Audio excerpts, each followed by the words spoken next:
देखिए ये सबसे ज़्यादा अपने पॉपुलैरिटी के दावे करने वाली जो जमात है उसने लाहौर हाई कोर्ट में दरख्वास्त जमा करा के आरओज़ की तैनाती को चैलेंज करके इंतखाबात के मुलतवी करने का रास्ता हमवार किया है। और ये एप्लीकेशन दे के उन्होंने खसियानी बिल्ली खंबा नोचे की जो आपने कहावत सुनी थी उसकी तशरीह कर दी है। तो चूँकि अब आपकी प्यारी पीटीआई जो है उसको ये यकीन हो गया कि ना उनके पास इलेक्टेबल रहे, उनके पास जो रिजेक्टेबल है वो एलिजिबल नहीं रहे। तो जब एलिजिबिलिटी का क्वेश्चन आएगा तो वो लोग किसी सूरत भी इलेक्शन नहीं लड़ सकेंगे। तो लिहाजा ये उन्होंने कौम के जज्बात एहसासात पे ऐसा वार किया है कि जो पाकिस्तान इस्तेकाम की तरफ बढ़ रहा था, मुआशी इस्तेकामत के साथ साथ आप देख रहे थे कि इन्वेस्टमेंट, स्टॉक एक्सचेंज, डॉलर का नीचे आना, रुपए का तगड़ा होना, ये सारी अच्छा डॉक्टर साहब, मेरा बड़ा सादा सा सवाल है। फिर डेट आने के तहरीक बाद इंसाफ की ना तो कोई दरखास्त मंजूर हो रही है और ना ही कोर्ट से भी कोई रिलीफ मिल रहा है। अब तहरीक इंसाफ की तरफ से लाहौर हाई कोर्ट में ये पिटीशन दायर की जाती है, इस पर लार्जर बेंच बनाने के लिए chief justice Lahore high court को लिख दिया जाता है। आप ये कह रही हैं कि पाकिस्तान तहरीक इंसाफ की ये दरखास्त सुनी भी गई और अल्टीमेटली तहरीक इंसाफ अगर इंतखाबात में डिले चाहती है तो ये हरबा उनका कारगर साबित हो जाएगा। बाकी कोई हरबा इस वक्त उनका कारगर साबित नहीं हो रहा, इंतखाबात में वो डिले चाहते हैं और ये इसमें कामयाब भी हो जाएंगे। देखें, ये आप इसलिए कह सकते हैं ना कि जो वहाँ चीफ जस्टिस साहब बैठे हुए हैं वो वहाँ पीटीआई के जो माशाल्लाह से हमारे कैंडिडेट भी रहे, फिर पीटीआई गवर्नमेंट में वहाँ वज़ीर भी रहे, उनके साथ जो अजीज़दारी और रिश्तेदारी है वो तो किसी से ढक्की छुपी नहीं है। और फिर इन्हीं कोर्ट्स ने थोक के हिसाब से पीटीआई को रिलीफ भी दिए हैं, जिनसे आज आप कह रहे हैं कि उनके हक़ में फ़ैसले नहीं आ रहे। तो वहाँ पे जो जितना रिलीफ, जितना अनड्यू फेवर पीटीआई को मिली और पीटीआई की क़यादत को मिली, तो ये तो पाकिस्तान की तारीख में किसी को नहीं मिली। तो अगर वहाँ की कोर्ट जो है आज मुल्क में अल्टीमेटली एक इंतशार, अफरा तफरी, इज़्तिराब वो की कैफियत को ख़ात्मे करने का एक वाहिद हल था इलेक्शंस, और 8 फरवरी को उसका ऐलान हुआ, इलेक्शन कमीशन ने उसके लिए तैयारियां शुरू की और फिर अल्टीमेटली एक सबसे अहम तरीन मरहला आरओज़ और डीआरओज़ की तैनाती का था। तो जब वो भी नोटिफिकेशन हो गए, उनकी ट्रेनिंग शुरू हुई, तो ये दरख्वास्त दे दी गई। इसका मतलब है कि ये अवाम में जाने से कतरा रहे हैं। ये ऐसे ही है कि जब दो टीमें खेल रही हूँ तो एक टीम को हार का यकीन हो तो वो टाइम आउट ले लें और वो टाइम आउट को इतना लंबा करने की कोशिश करे कि मैच जो है वो अनडिसाइसिव रहे।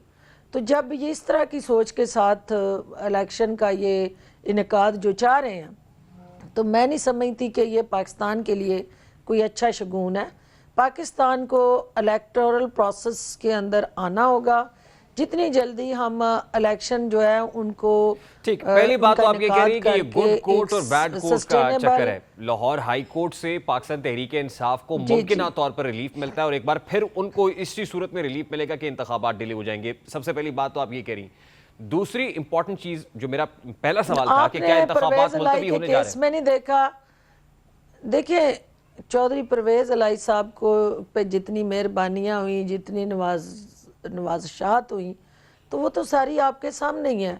तो मेरा सिर्फ पॉइंट ऑफ व्यू ये है कि जब चौधरी परवेज इलाही अभी भी बिहाइंड द बार्स है पाकिस्तान के इस्तेकाम, हाँ, लेकिन ऑल ऑफ द सडन जो आउट ऑफ कोर्ट और आउट ऑफ आपने देखा उनका अदालतों का मुतहरक होना, और बाकी भी लोग हैं ना, जब पर्सन स्पेसिफिक कोई इनिशिएटिव लिया जाता है तो वो रजिस्टर्ड हो जाता है ना, what difference does it make? क्या फायदा हुआ चौधरी परवेज इलाही को? और इंतखाबात के मामले में तो सुपीरियर जुडिशरी का फैसला है कि 8 फरवरी पत्थर पे लकीर है।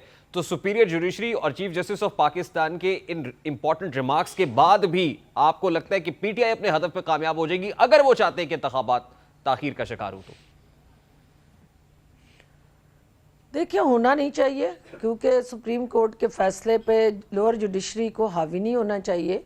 लेकिन देखना ये है कि जो उन्होंने प्रे ली है उस प्रे के साथ जुड़ा जो है वो delayed justice is deny justice, और अगर वो जस्टिस जो है उसको डिले करता है, होता जाता है, और जो मेन मकसद है कि फरवरी में इलेक्शंस हों नहीं होते, तो उसका बेनिफिशरी कौन बनेगा इस वक्त के हालात के मुताबिक। तो सारी चीजें जब नहीं, आप लेकिन ताने तहरीक बाने इंसाफ जोड़ते बेनिफिशियरी हैं कैसे होगी तो डॉक्टर साहब? आपको उसका खुरा जो है वो पीटीआई तक जाता लेकिन नजर आता कैसे है। Tehreek Insaf beneficiary? Cipher case चल रहा है, ट्रायल शुरू हो गया है, साबिक चेयरमैन पीटीआई या बानी पीटीआई वो एक और सजा जाएंगे, कभी इम्कानात ये भी हैं। तो तहरीक इंसाफ के लिए तो जैसे जैसे वक्त गुजर रहा है तकलीफ और मसाइब बढ़ते चले जा रहे हैं, तो डिले करने का फायदा पीटीआई को क्या होगा? देखिए इस मुल्क के अंदर स्टेबिलिटी आना जो है वो सबसे बड़ा इस पाकिस्तान के लिए एक मौजूदा हालात के तनाज़र में एक अहम तरीन मोड़ है, और पीटीआई कभी नहीं चाहती, और ख़ास तौर पे चेयरमैन पीटीआई कभी नहीं चाहेंगे कि इस मुल्क के अंदर उनके बगैर कोई हुकूमत में आए, और वो चाहते हैं कि हुकूमत बने तो मेरी बने।